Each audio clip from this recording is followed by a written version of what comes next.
Halo teman-teman, selamat datang, selamat bertemu kembali di episode kedua LKH Talks yang saat ini diselenggarakan sebagai bagian dari pengabdian masyarakat Fakultas Hukum Universitas Indonesia. Saya Ayu Galuh Anggraini dan selama 30 menit ke depan kira-kira kita akan berbincang-bincang santai dengan seorang perempuan yang sudah hadir di samping saya pada hari ini, yaitu Mbak Roro Ajeng Sekar Arum atau akrab disapa sebagai Mbak Ajeng. Halo Mbak Ajeng. Halo, apa kabar Mbak Ayu? Baik Mbak Ajeng, gimana Mbak Ajeng? Alhamdulillah sehat, baik dan bisa hadir di sini ya. Senang Ya, banget. alhamdulillah senang sekali bisa bergabung di podcast LKH Talks ya di Fakultas Hukum Universitas Indonesia. Jadi Mbak Ajeng saat ini berprofesi sebagai Social Media and Optimization Lead ya di Kompas TV. Ya, betul Mbak Ya, Ayu. selain itu Mbak Ajeng juga aktif mengajar dan berbagi ilmunya terkait sosial media dan media digital ya Mbak Ajeng. Betul. Jadi kayak kurang lebih sudah 8 tahun berkecimpung di dunia digital. Jadi rasanya nggak pas gitu kalau nggak sharing-sharing sama orang lain, kemudian berbagi. Dan saya masih terus mantau tren yang terjadi sekarang gitu, biar tetap keep up dengan yang ada sekarang. Baik Mbak Ajeng. Oke Mbak Ajeng, jadi sebagai seorang sosial media spesialis nih, boleh ya istilahnya dibilang seperti itu? Boleh banget. Nah, bagaimana sih Mbak Ajeng memandang sosial media ini dan trennya ini yang berkembang di masyarakat khususnya generasi muda yang memang menjadi pengguna terbesar ya sosial media? Oke, ya kalau bicara sosial media itu kayak nggak pernah ada habisnya ya Mbak Yu ya. Kayak siapapun sih sekarang kalau kita temui gitu kayak kenalan itu bukan lagi kita nyodorin kartu nama, tapi lebih ke sosmednya apa gitu ya kan. Kalau udah bicara ke Gen Z, milenial gitu. Tapi yang menarik adalah kalau secara data itu ada 191 juta masyarakat Indonesia tuh yang pengguna media sosial. Ini artinya terus mengalami pertumbuhan dari tahun-tahun sebelumnya. Ini data terakhir tuh di Februari 2022. Dan yang menarik adalah setiap saat kita mungkin nggak bisa jadi orang yang FOMO gitu ya, kayak apa-apa aja diikutin gitu. Iya, betul. Tapi media sosial ini justru ada dua posisi sih ya. Satu, bisa membantu setiap orang untuk tahu informasi lebih cepat, berkomunikasi dengan lebih mudah gitu. Tapi di satu sisi pun juga ada faktor-faktor yang bisa jadi nggak ada lagi privacy ya kan, nggak ada lagi batasan-batasan yang membuat orang tuh jadi ya udah dia nggak punya privacy yang bisa dibatasi aja gitu. Jadi tinggal kita yang milih mau menggunakan media sosial itu untuk apa. Dan kalau kita lihat trennya ya sekarang semuanya orang pasti akan paling tidak memiliki satu media sosial gitu. Kurang lebih kayak gitu sih Mbak. Nah, kalau terkait tadi ya tadi kan ada orang kurang lebih satu ya. Ya. Jadi biasanya saya aja punya lebih dari satu Mbak Ajeng. Jadi Dari semua zaman-zaman bahkan, Friendster ya, gitu ya. betul. Dari zaman ya dari sebelum itu bahkan ya Iya, dari betul. usia saya yang sudah lumayan ya. Jadi jadi saya tadi bener saya tuh FOMO jadinya. Jadi Betul. kalau ada apa wah ikut nih, pengen tahu nih. Nah, selain sosial media itu selain untuk self branding nih Mbak Ajeng. Kemudian kan juga sekarang jadi trennya adalah untuk mencari uang juga dari situ. Betul. Nah, menurut Mbak Ajeng itu bagaimana terkait hal tersebut Mbak Ajeng? Iya, kalau bicara soal self branding, terus kemudian cari cuan dan lain sebagainya, ya pasti ya. Jadi masing-masing orang itu selalu punya alasan kenapa dia bikin sosmed, ya kan. Tapi semua pasti akan berangkatnya dari ya dia pengen aktualisasi diri aja gitu. Kan kalau misalkan ada teori psikologi gitu ya yang bilang kalau salah satu kebutuhannya manusia itu untuk kebutuhan akan aktualisasi diri. Jadi ketika mungkin dia tidak ada ruang secara utuh misal di publik, nah sekarang di media sosial itu yang sekarang semua orang bisa akses gitu. Contohnya juga ada orang yang merasa dirinya introvert, ya kan, introvert, tapi begitu di media sosial dia bisa jadi pribadi yang beda gitu. Artinya segala yang terjadi di media sosial itu bisa dibentuk, tergantung dia tujuannya nanti apa. Tapi pada dasarnya dia pasti bikin sosmed itu ya karena kebutuhan aktualisasi diri, kemudian kebutuhan tidak ketinggalan, FOMO itu tadi, kemudian ya bisa jadi juga untuk profesional gitu. Jadi makanya nggak heran gitu ya kalau misalkan orang-orang yang sudah berada di lingkup profesional kemudian bikin sosmed. Mungkin Mbak Ayu sering lihat ada dokter, ada praktisi hukum, kemudian ada dosen yang bikin sosmed gitu. udah bukan sesuatu yang tabu gitu. Jadi kalau mau kontak si A, si B, tokoh A, tokoh B bisa via sosmednya kayak gitu. Dan ya tadi bicara soal cuan itu ya, monetisasi. Jadi ya pada akhirnya ketika orang sudah menentukan tujuan sosmednya mau dibikin seperti apa, dia kan bisa melihat peluang-peluang yang terjadi di situ ya. Apalagi ketika platform media sosial yang dia gunakan itu ternyata bisa dimonetisasi gitu. Dia akan melihat nih potensinya kayak gimana ya gitu. Sehingga nantinya dia akan berpikir, oh mungkin dengan saya bikin konten A, konten B, konten C, kerjasama dengan pihak A, pihak B, pihak C, dia bisa jadi nggak cuma dapat aktualisasi dirinya yang terpenuhi, tapi juga dapat kredibilitas, popularitas, dapat juga keuntungan peluang cuan gitu. Cuan gitu ya. Iya, kayak gitu sih. Oke. Nah, berbicara soal media sosial nih Mbak Ajeng, kan banyak banyak jenisnya ya tentang sosial media itu. Iya. Nah, bahkan yang menjadi perhatian orang-orangnya adalah sekarang kalau ditanya cita-citanya pengen apa, cita-citanya pengen jadi YouTuber atau Content menjadi creator. content creator, podcaster gitu ya. Nah, sekarang kita akan bahas nih lebih khusus tentang podcast. Nah, Oke. menurut Mbak Ajeng gimana sih fenomena podcast di Indonesia? Fenomena podcast di Indonesia gitu ya. Yang menarik itu justru ketika pandemi Mbak Ayu, semua media sosial itu jadi bergerilya gitu ya, bergerilya pertumbuhannya, usernya. Dan itu kenapa bisa terjadi? Ya karena pada saat pandemi kita kan jadi lebih sering di rumah, kemudian orang balik nonton TV bahkan gitu ya.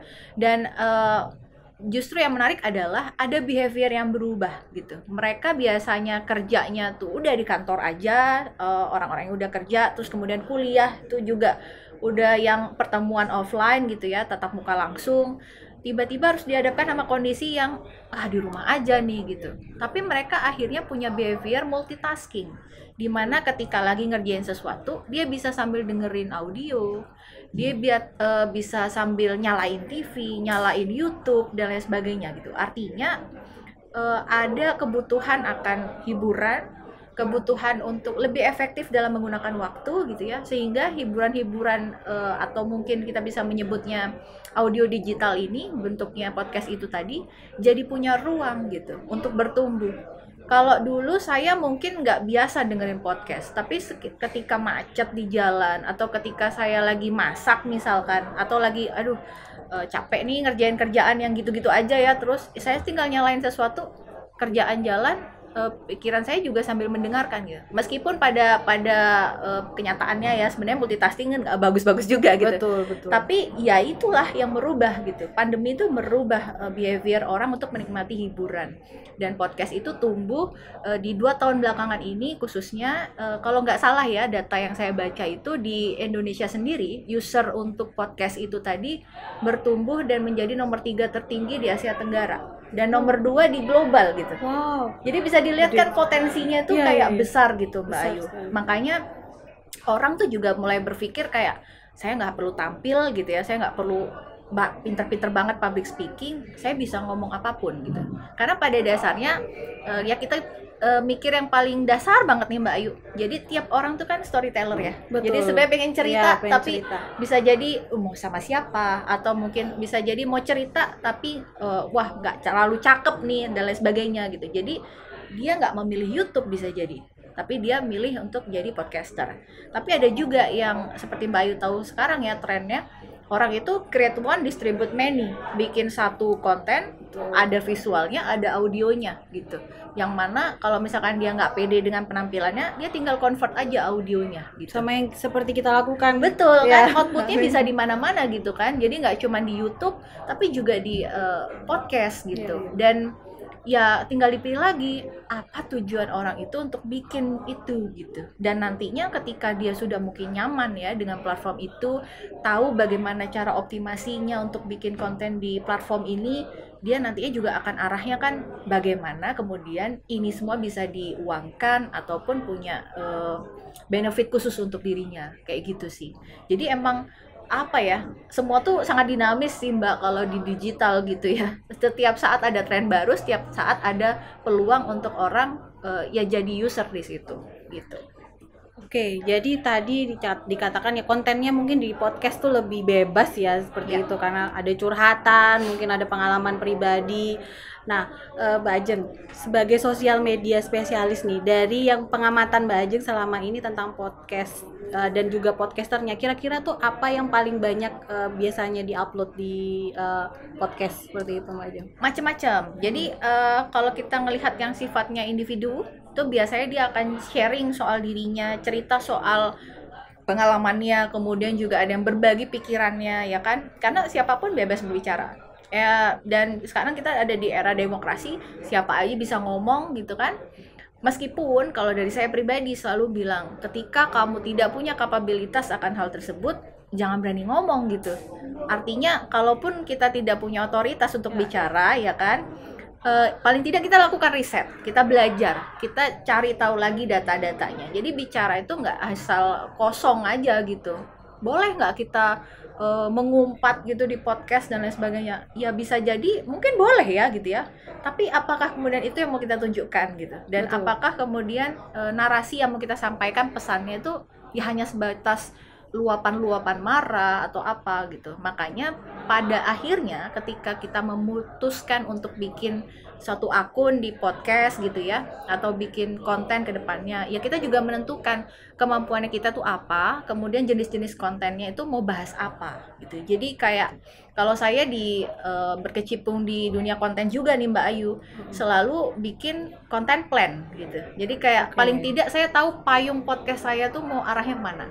Mungkin kan Mbak Ayu sering lihat juga nih ya podcast-podcast orang-orang yang udah terkenal, ya Iya, artis, iya, iya. kemudian ada radio announcer, kemudian macam-macam lah ya siapapun, bahkan kayak ulama pun juga bikin kan gitu. Betul.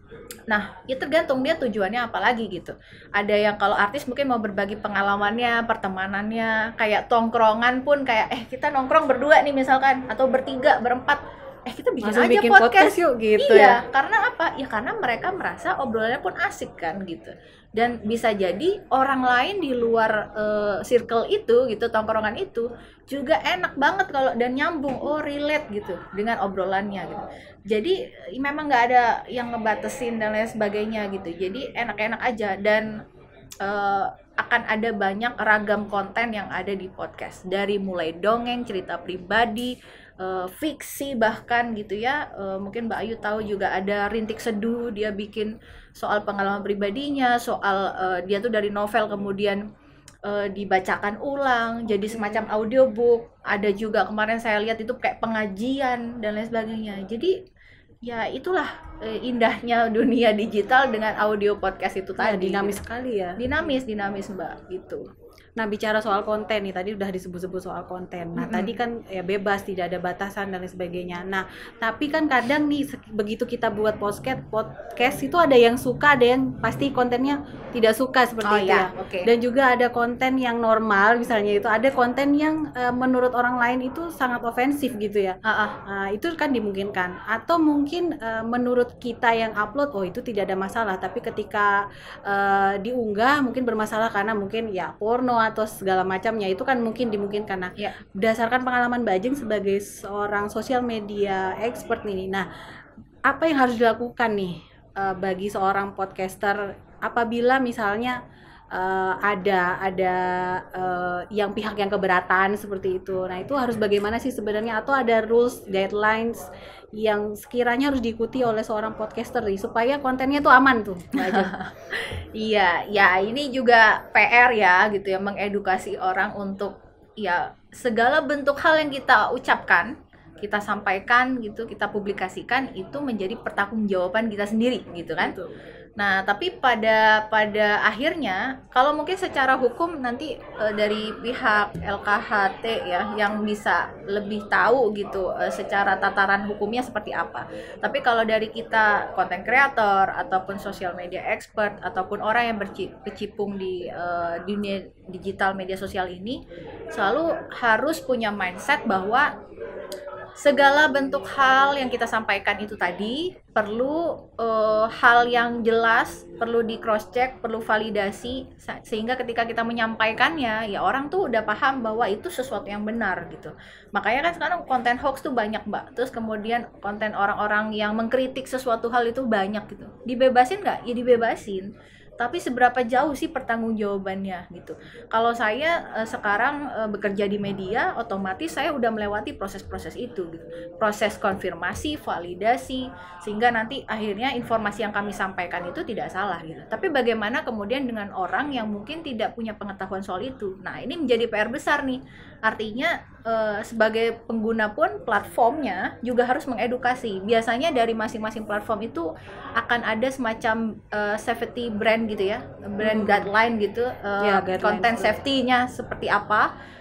Biasanya tidak boleh sara, tidak boleh menggunakan kata-kata apa, kemudian bahkan ada yang tidak boleh berbicara soal COVID dan lain sebagainya, itu ada juga gitu. Makanya sebagai user pun harus tahu bagaimana membangun ekosistem yang bagus di platformnya itu, dan dia itu membangun branding seperti apa gitu.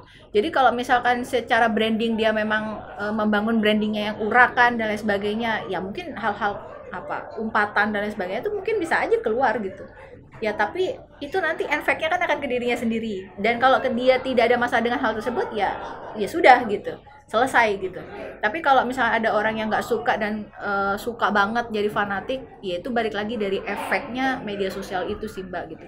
Ketika kita bersuara itu kan punya power ya. Betul. Gitu. Ketika saya ngomong kayak gini pun gitu, ya yang kenal saya pasti akan ngerti. Tapi yang nggak kenal gimana gitu. Yang nggak kenal pun kayak, wah Mbak ini tuh omongannya benar apa enggak? Kalau orang yang biasa menerima informasi banyak, dia pasti akan skeptis dulu kan gitu.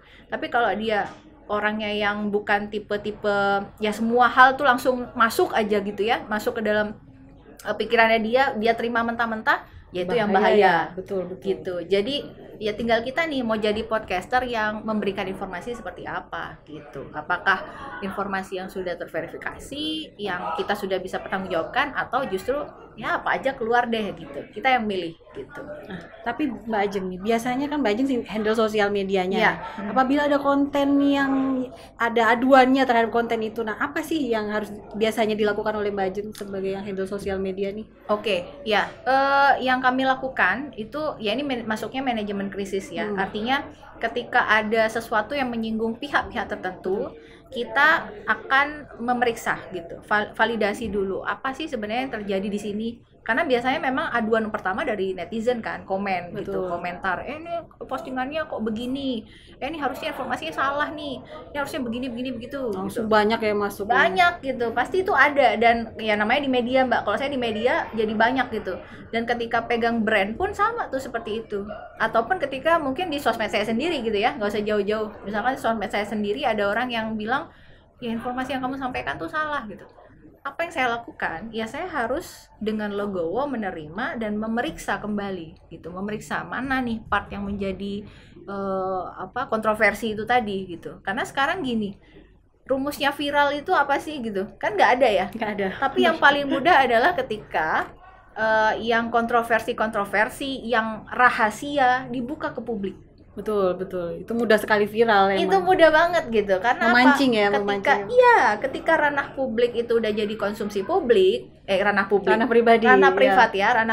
itu udah jadi konsumsi publik, artinya kan semua orang bisa tahu nih soal si A, si B, si C. Nah, itu mungkin dari segi hukum Mbak Ayu punya pandangan berbeda ya, tapi kalau saya ngelihatnya kan ya itu sesuatu yang mungkin tidak pantas untuk disebar gitu. Jadi ketika mungkin kami menyinggung di part yang itu, otomatis permintaan maaf yang dilakukan dulu kan gitu. Dan kita juga akan menyampaikan pada legal bagaimana kemungkinan baiknya gitu, karena telah menyinggung gitu. Tapi kalau misalkan itu disebarkan oleh podcasternya sendiri dan lain sebagainya, nah itu nanti mungkin akan beda cara lagi gitu ya.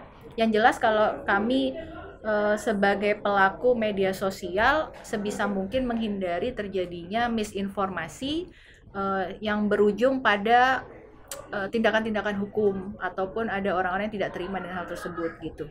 Dan kalau di media itu bagusnya adalah ada hak jawab gitu ya dari orang-orang yang mungkin merasa tidak terima dengan pernyataan seseorang atau mungkin dengan pemberitaan gitu. Jadi ya mereka punya hak jawab gitu. Pada akhirnya ketika hak jawab itu mau dipakai atau tidak dikembalikan lagi pada orang tersebut gitu. Dan kita kan juga punya kode etik jurnalistik dan di tengah perkembangan teknologi seperti sekarang, internet, media sosial gitu ya, kode etik itu mungkin saya rasa ya harusnya masing-masing podcaster ataupun youtuber, content creator itu juga harusnya memiliki gitu. Entah itu tertulis atau tidak gitu ya, paling tidak mereka tahu bahwa dengan saya melakukan ini maka konsekuensinya seperti ini, kayak gitu.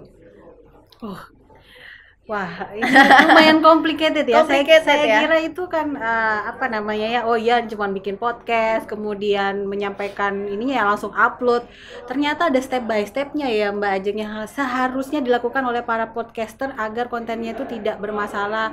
Kalaupun terkena aduan, ya tadi sudah disampaikan ya, harusnya bagaimana gitu ya, misalnya permintaan maaf dan lain sebagainya. Nah itu di institusi kalau dan kemudian di perusahaan itu ada bagian legalnya. Nah kalau misalnya mereka ini individual, jadi sebaiknya menurut Mbak Ajeng nih, baiknya tuh bagaimana? Apakah seorang podcaster tuh harus bergabung dengan komunitas ataukah dia sendiri? Karena dari tadi kan kalau misalnya ada komunitas, kemudian ada kode etik, ada rules dan guidelines yang harus diikuti. Tapi kalau yang sendiri ini bagaimana Mbak Ajeng?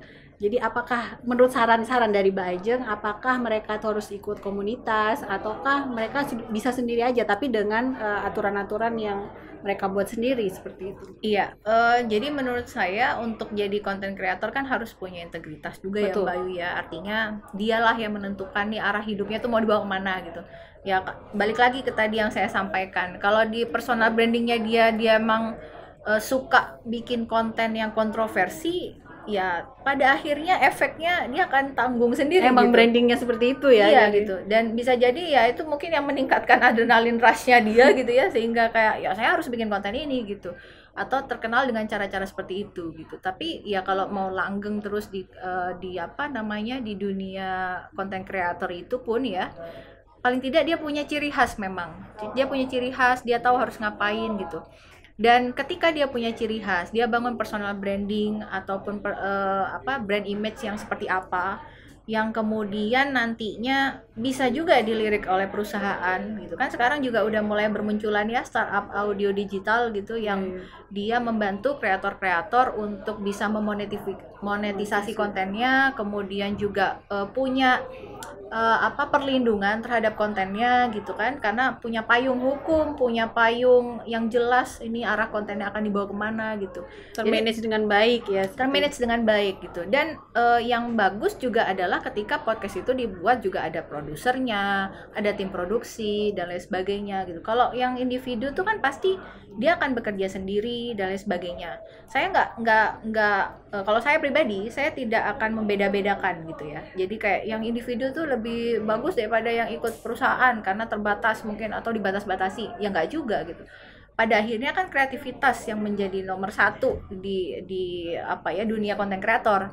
Kemudian yang kedua, bagaimana kemudian dia bisa bercerita, karena kalau podcast itu bicara soal audio gitu. Kayak saya kalau ngomong datar banget, kayak gitu aja tuh orang ngantuk. Gak kerasa ya emosinya. Tapi kalau misalnya kita kayak tektokannya enak, pembahasannya juga mungkin yang lagi rame sekarang dan lain sebagainya, dan informatif mungkin, orang kan jadi suka gitu.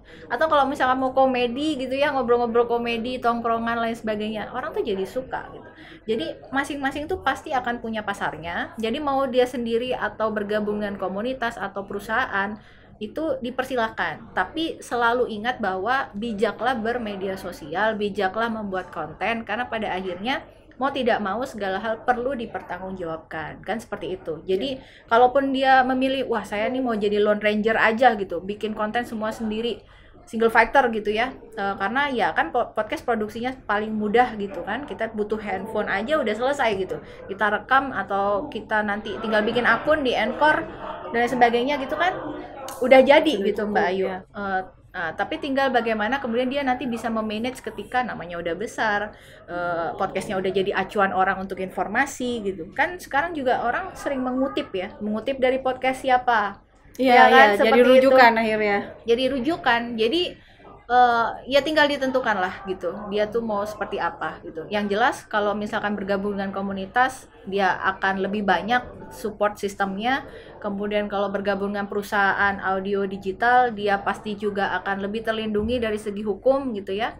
Dan mungkin edukasinya dari praktisi-praktisi hukum ataupun siapapun itu yang berada di ranah hukum untuk lebih aktif juga memberitahukan kepada konten kreator apa sih sebenarnya yang menjadi hak mereka, ataupun ya ketika mereka bermain di ranah ini gitu ya, ranah cukup abu-abu awalnya, itu sebenarnya dia tuh dapat perlindungan gitu sih, kurang lebih seperti itu.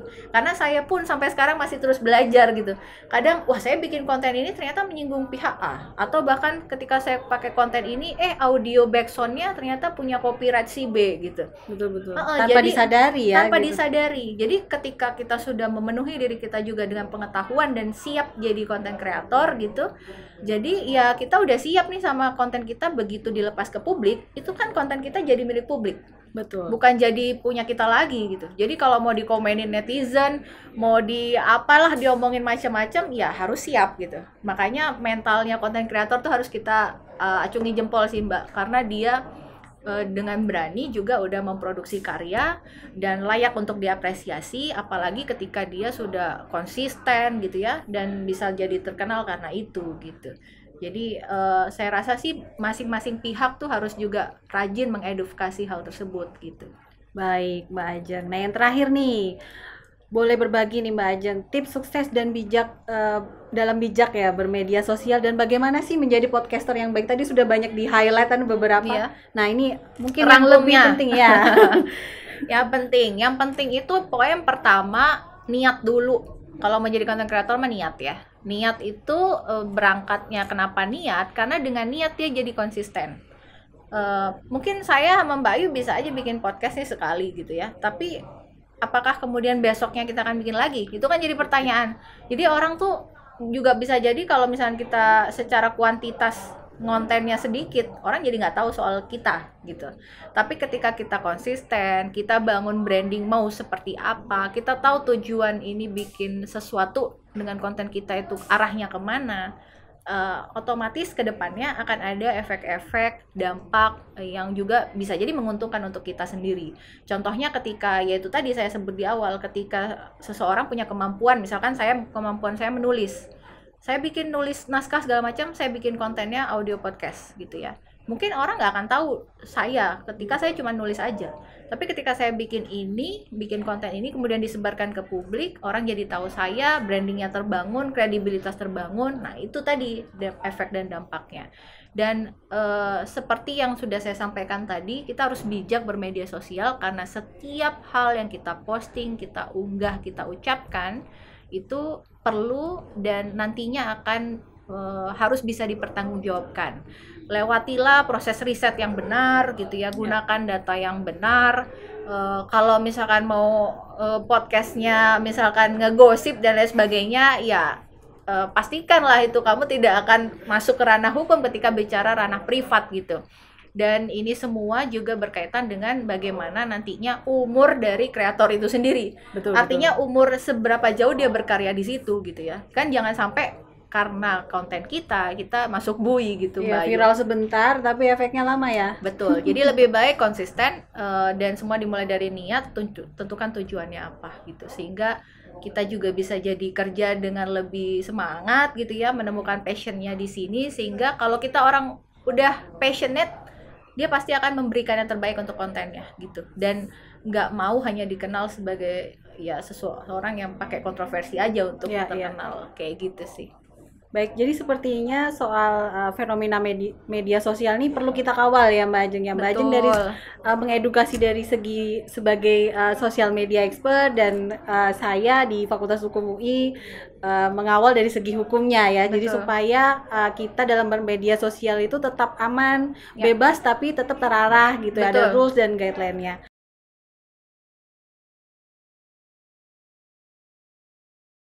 Oke, terima kasih banyak Mbak Ajeng. Asik banget ini sebenarnya ya, tapi Nggak kerasa durasinya ya. nggak terasa. Terima kasih banyak Mbak Ajeng atas bincang-bincangnya hari ini. Ya, Semoga bisa sama-sama. bermanfaat bagi para podcaster dan juga teman-teman yang menyaksikan podcast episode ini. Sukses selalu Mbak Ajeng di bidang Sama-sama, pekerjaannya dan Mbak yang Ayu. lainnya. Teman-teman LKH Talk, sampai ketemu di sesi atau episode podcast selanjutnya. Tetap sehat, tetap semangat.